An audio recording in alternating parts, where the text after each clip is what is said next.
Lisette Lapointe, bonjour. Bonjour, Monsieur Roy. Merci de nous inviter à Saint-Adolphe. Ça fait tellement plaisir que vous soyez là. Quelle belle journée. Le soleil de novembre, c'est beau. C'est beau. Il faut montrer ça à tout le Québec, que Saint-Adolphe, c'est beau comme ça. Exactement. Le vent de changement, ça vous a surpris? Ah, je trouve ça extraordinaire. Vraiment. Et bien sûr, on a vu ce qui s'est passé à Montréal. C'est spectaculaire. Mais même ici, dans les Laurentides, la MRC des Pays d'en haut, dont nous faisons partie, maintenant, il y a 4 femmes à la mairie sur 10 municipalités. Nous n'étions que 2 lors du dernier mandat. Alors, ça continue. Qu'est-ce que ça change, d'après vous, dans la dynamique du monde municipal qu'il y a plus de femmes? Bien, je pense que c'est clair. C'est-à-dire? On va voir des changements d'attitude. Vous savez, on l'a dit beaucoup ces derniers jours, là. Les gens en ont un peu assez de cette espèce d'autorité. Je suis le boss, et puis... Alors, les femmes n'ont pas cette attitude-là. Et non? Quand même, faut pas non plus... Est-ce que le danger, c'est de tomber dans l'angélisme aussi? Il y a des femmes qui peuvent être autoritaires. Il y a de tout, mais disons que la nature d'une femme va aller... On va chercher davantage des consensus. On va être proche des citoyens, hein, parce qu'on est proche de leurs besoins. Je dirais naturellement, là. Mais en tout cas, je trouve ça excellent parce qu'un équilibre, ça peut jamais être mauvais. Et là, on a un bel exemple à Montréal. En tout cas, bonne chance à toutes ces femmes et ces hommes élus. Puis j'ai une pensée pour ceux qui ont été défaits, parce que la défaite, c'est dur. Vous avez connu ça, vous? Oui. Et vous avez connu ça auprès de monsieur? C'est ça. La politique peut être extrêmement cruelle. Là. Très cruelle. Et c'est pour ça que quand ça fonctionne, on fait tout ce qu'on peut, le mieux possible. Et puis on essaie de garder en nous là, toujours cette capacité de dire un jour, il faudra quitter la politique d'une façon ou d'une autre. Et ça fait toujours mal. Justement, parlant de ça, aviez-vous plus de pouvoir comme député de Crémazie, vous avez été député de 2007-2011, ou comme mairesse dans un village ici, vous avez une emprise directe sur des petites choses qui touchent le citoyen. C'est où le plus de pouvoir? Le pouvoir, vous savez, dans une petite municipalité comme ça, comme celle-ci, le pouvoir, c'est pas vraiment ce que les gens s'imaginent. On est tellement dépendant des ministères. Nos projets sont acceptés par la population, par notre conseil. Et là, ce sont constamment des retards, des entraves. C'est difficile. Ça prend beaucoup de persistance et de ténacité. Mais pour répondre à votre question, je dirais que député, même député dans l'opposition, ouais. Je pense qu'on peut avoir une influence plus grande sur les décisions qui vont toucher l'ensemble de la population qu'on dessert.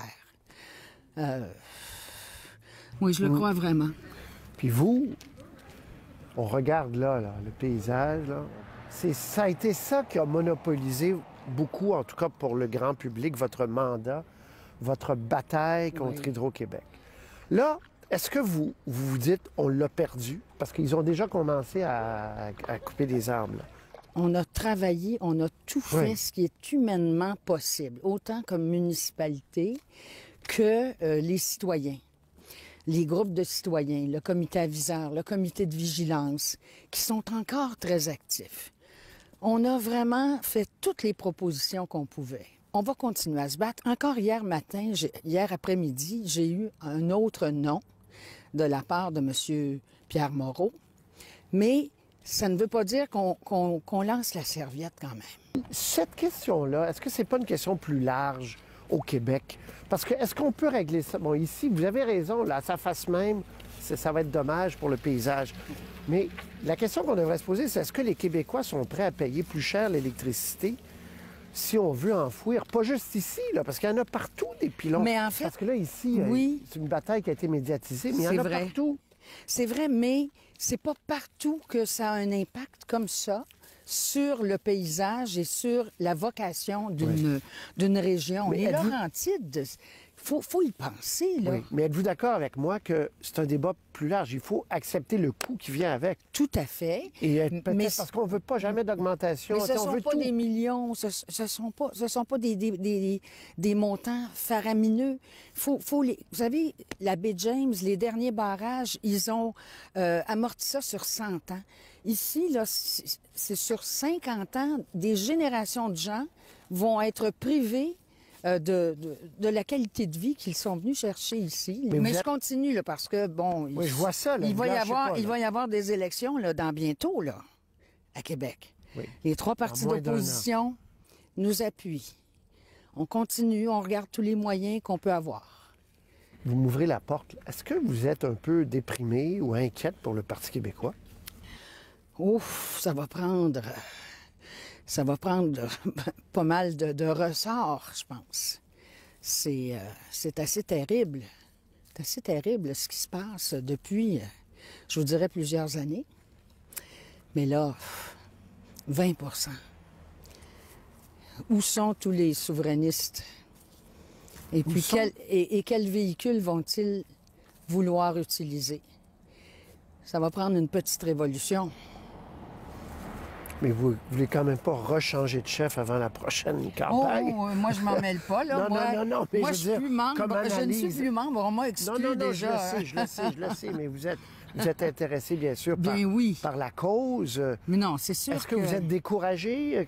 Comment? Non, parce que je sais, j'entends des gens, il y a des gens qui sont prêts à reprendre le flambeau. Bon. Ça viendra, mais c'est long. Quand vous dites ça, on pense toujours à quelqu'un. Vous avez beaucoup misé sur M. Hossan.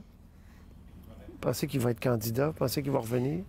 J'aimerais ça qu'il réapparaisse dans le paysage souverainiste. Je pense que malgré le programme actuel du Parti québécois, ce qui a été décidé par M. Lisée, ça serait encourageant que Jean-Martin Hossan se présente dans un comté, qu'il soit élu et qu'on voit qu'est-ce qui va se passer après le mois d'octobre 2018.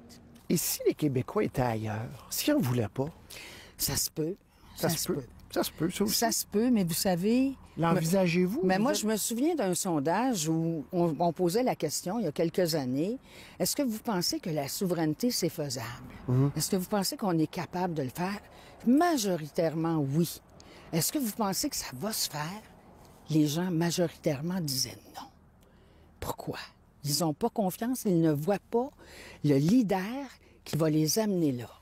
Ils ne voient peut-être même pas les avantages, on n'en parle plus. Mais Madame Lapointe, M. Parizeau, M. Bouchard, M. Lévesque, je veux dire, à un moment donné, si eux n'ont pas réussi, je veux dire, c'est pas genre, j'ai rien contre Jean-Martin Hossan, mais c'est pas Jean-Martin Hossan qui va, vous, on sent que vous rêveriez qu'ils reprennent le flambeau.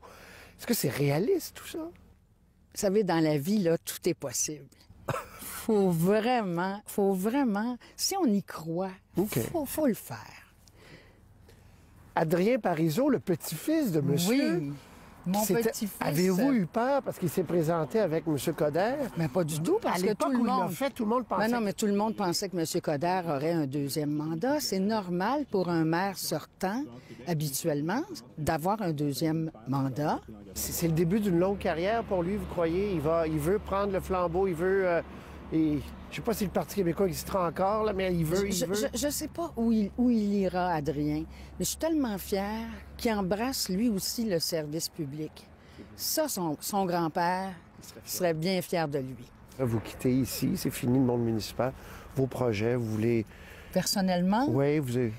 Ben écoutez, j'ai beaucoup de demandes, des gens qui veulent rendre des hommages à mon mari. Je veux m'occuper un peu aussi de ses archives, de la suite des choses, de sa mémoire. J'aimerais écrire, j'ai beaucoup de choses déjà décrites, mais c'est de rassembler tout ça et de voir si ça a lieu d'être fait. Et puis, ben la famille... Puis peut-être voyager un peu. J'ai commencé à faire du kayak là, cet été. Profiter de nos lacs. Et puis, surtout, là, je garde le cœur bien accroché à Saint-Adolphe. Et les batailles qu'on a menées et qu'on mène, je vais les continuer. Lisette Lapointe, ça a été un plaisir de vous rencontrer. Merci. Moi aussi, ça a été un plaisir, revoir. Monsieur Roy. À bientôt. Merci.